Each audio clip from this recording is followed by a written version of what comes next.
Social issues like gender stereotypes, seeking equality, diversity have always been very complex problems and have too many strands attached to them.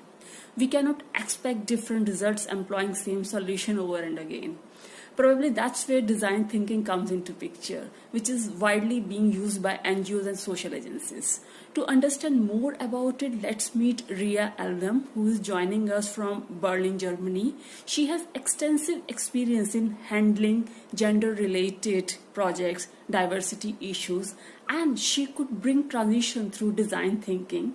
So over to Rea. Hi Rea, we welcome you on our show. And thank you so much for joining us. Yes, thank you very much for reaching out. I'm very excited to be part of this show. And I'm happy that you found me and that I now get to share some of my thoughts with you. So Rea, as you are active on various fronts, gender equality, diversity, mindset and innovation, how do you see all of them coming together, in one picture? Yes, so for me, it makes a lot of sense to combine these different topics as, in my personal opinion, there is no such thing as innovation without a mindset change. Because usually the structures that work is organized in makes it very difficult to think outside the box, to come up with new ideas and new modes of working, because the incentive structure usually incentivizes behavior that is more safe and that is rather risk-free. But innovation usually doesn't happen when no one takes any risks. Collaboration is also something that is a basis for innovation many times. So if we think of mindset change, and for me this includes both mindset change the way in regards to the way that we work in, but also a mindset change in regards to how we think about work and how we think about collaboration, we also definitely need to think about diversity. Research has shown that teams that are diverse, and not just in terms of their disciplinary background, although that's also something that we need to get better at, to mix teams according to their different strengths and backgrounds, but also taking diversity beyond that and thinking about ethnic diversity, cultural diversity, gender, age, racial background, and so on, is crucial for coming up with new ideas, because people, of course, have different perspectives on life depending on which body they have experienced life in, and depending upon where they grew up, how they grew up, which perspective they bring into a new team. So making use of that is actually very important if one wants to foster a culture that is marked by new ideas, creativity, and innovation. Having said that, for me personally, with my background in gender studies, gender is one aspect of diversity that I find particularly important, as it just is so often neglected. And although half of the population roughly identifies as women, we don't really have a lot of representation, at least not in Germany, in crucial positions at the workplace. And this is actually a lot of potential that's lost, and I think that's a shame. So yes, for me, fostering innovation cannot happen without changing the mindset, and changing the mindset cannot happen without thinking and addressing structural inequalities such as gender, but also having an intersectional understanding of gender that then also goes beyond gender and thinks about other diversity markers such as age or cultural background, ethnicity, and so on. Rea, you help organizations to address biasness and structural inequalities within the working culture by using design thinking and, of course, feminist theory. Can you throw more light on it? Yeah, sure. So in my work, I look at structural inequality. So unlike many other organizations or consultants that focus on, for example, women empowerment, I'm rather looking on organizational side of things.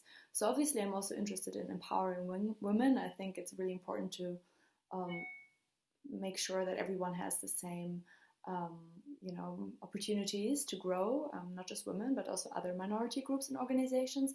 However, I believe that when we talk about gender and Germany, most of the times women are already quite empowered. So the problem I see is not really the lack of skills or the lack of drive or ambition.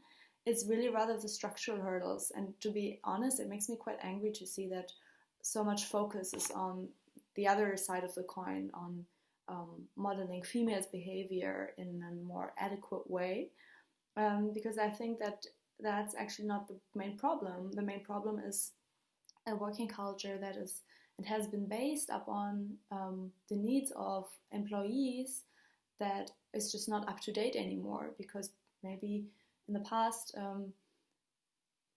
and when we talk about a single breadwinner model, the employees or different people who worked in the workplace had different needs than modern families today. And of course, this has always been a problem, but it's continuously being a problem, and it basically holds back a lot of people, particularly women, but also other people. And of course, the working culture, as we know it, has a strong bias because it has not been built around the needs of women. Or around the needs of parenting. It has not been built up on the needs of, people really, but has often been just shaped around whatever was necessary for the company to grow. And we're now experiencing a shift in that mindset because finally people are realizing that actually the satisfaction of the employees, but also of other stakeholders, is actually quite crucial for a company's success. So in order to get there, of course, typical processes in companies need to be readdressed. There needs to be more of a conversation of who actually needs what to unfold their potential in the workplace, how do we collaborate, what kind of feedback loops do we have, who can be held accountable for what are the processes if I experience injustice, and all of these questions are of utmost importance if we want to think of new ways that foster a collaboration that really thinks about everyone and includes everyone. And I'm not just talking about diversity, so having just a set of diverse people in the organization, but actually inclusive culture, which means that it's not just diverse, but everyone who's there also has a voice and can actually unfold their potential equally and find their place. Rea, what projects have you been working specifically to eliminate gender discrimination?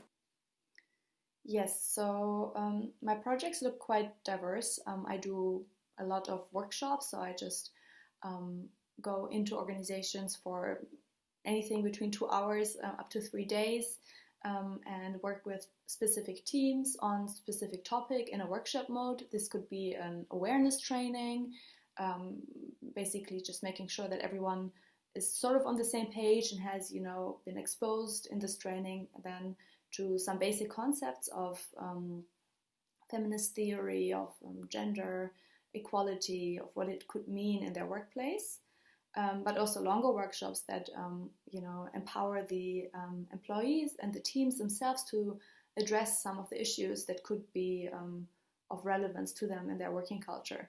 Could be how do we throw an inclusive Christmas party, or how can we rearrange our working modes in a way that makes the airtime distributed in a more fair way, because we've noticed that some people are always very quiet.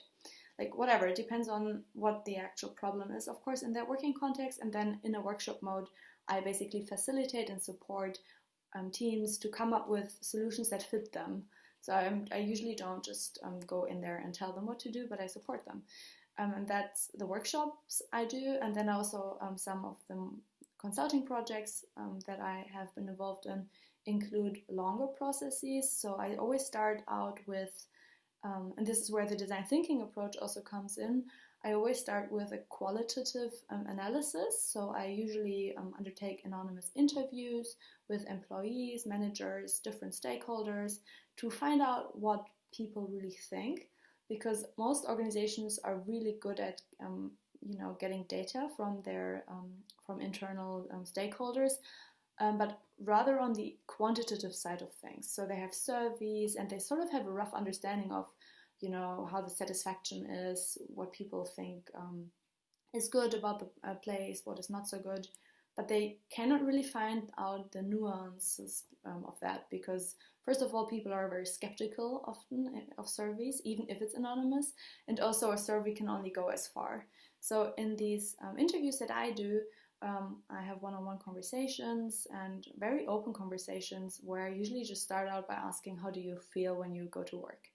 And then, we touch up on different topics. Usually it's not just around gender, but it's really broad. But then, of course, in the workplace, and this is where my feminist theoretical background comes in, there's always going to be different privileges and power dynamics coming into place, right? So we always, even if we just talk about how your typical day at work unfolds, touch up on hierarchies, power, gender dynamics, dynamics that are maybe correlating with other diversity markers such as age or ethnic background. And then it gets interesting because it's really difficult to then pinpoint on where the exact problem is. And usually it doesn't work like that. It's intersectional, so it's a combination of different things that manifests a working culture that makes it easier for some and more difficult for others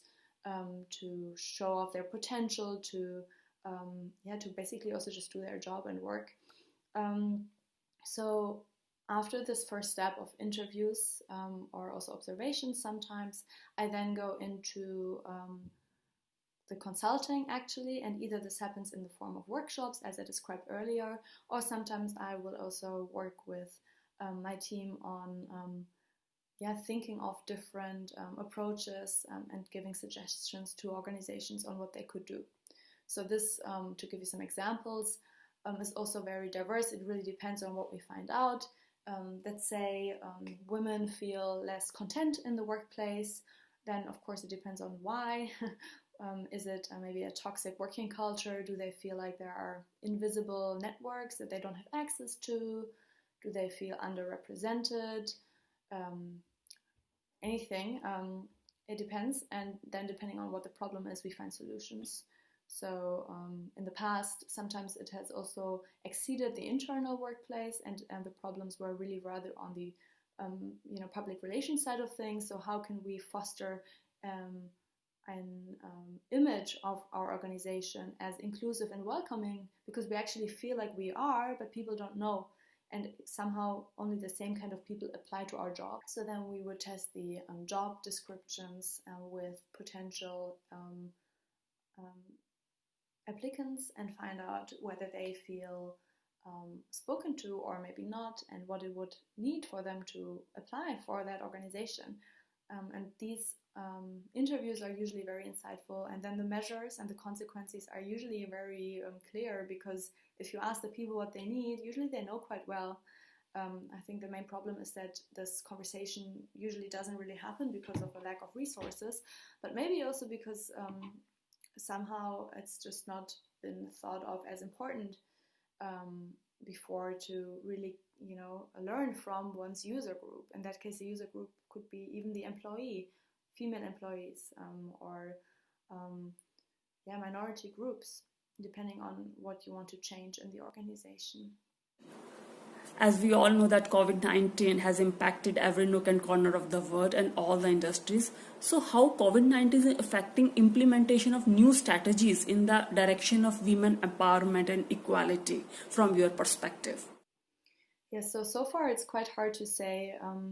In Germany we are experiencing, as I guess in most other countries as well, quite a big backdrop in terms of gender equality right now with the COVID-19 crisis, because a lot of women are being thrown back into more traditional roles, because childcare has been closed, for example, and somehow a lot of families then fall back into these old models. I personally think that organizations right now have a very big opportunity to make changes because they have been shown very clearly in the COVID-19 crisis that a lot of families are struggling on a daily basis to align paid work and care work. So this is something that I'm very hopeful for right now, because I think Corona has made some things very visible that usually are maybe not so visible. And organizations have not been very good at addressing some of these issues that are always there, not just in the COVID-19 times. I mean, the fact that childcare and so on was closed or is still closed in many places, of course, makes the situation a lot more severe and problematic. However, the same dynamics are usually also unfolding when there's no coronavirus around.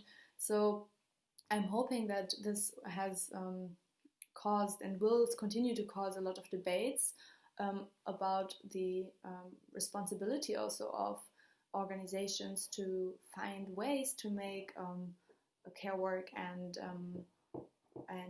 jobs more compatible with each other, and also to get into conversations with families on what they need to from the organizations to do their jobs. And this exceeds the question of who takes care of the children. This really touches also upon the working hours and maybe what kind of support structure do you need, what kind of team mode and working mode would you wish for, and so on. So I'm hoping that we will not just go back to normal, but actually learn from this and give people the chance to get better afterwards.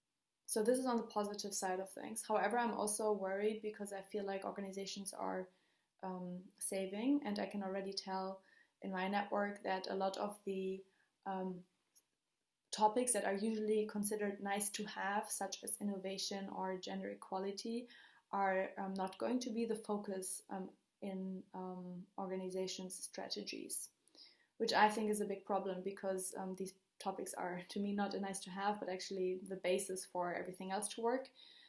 So we'll see how it goes, and we'll see whether organizations learn from this, because I do feel like those organizations and those teams that have addressed these topics in the past and that have a working culture and a mindset where everyone is feeling content and happy and, working well together, having the right feedback loops and the right processes in place already, they didn't suffer from Corona as much on a team level and on a let's keep the things flowing level as the organizations that have not been focusing on these soft topics at all. In my working environment, I could really tell that there was a big difference between organizations that have continuously focused on this mindset shift and transformation in comparison to those that have just ignored it. And I think there's going to be a next crisis at some point. I don't know if it's going to be Corona or something else, but I always feel like those organizations that take advantage of the times in which things are actually running smoothly in order to think about how to run an organization in a sustainable manner in regards to their employees' needs and women's needs as well, will have a major advantage in times of crises. Thank you so much, Rea, for being with us and sharing your knowledge and giving us insight into your work. We appreciate it. Yes, thank you very much for having me. I hope that this wasn't the last time that we spoke, and I'm excited to hear more from you. Thank you so much once again. Thank you guys for watching. Take care and bye.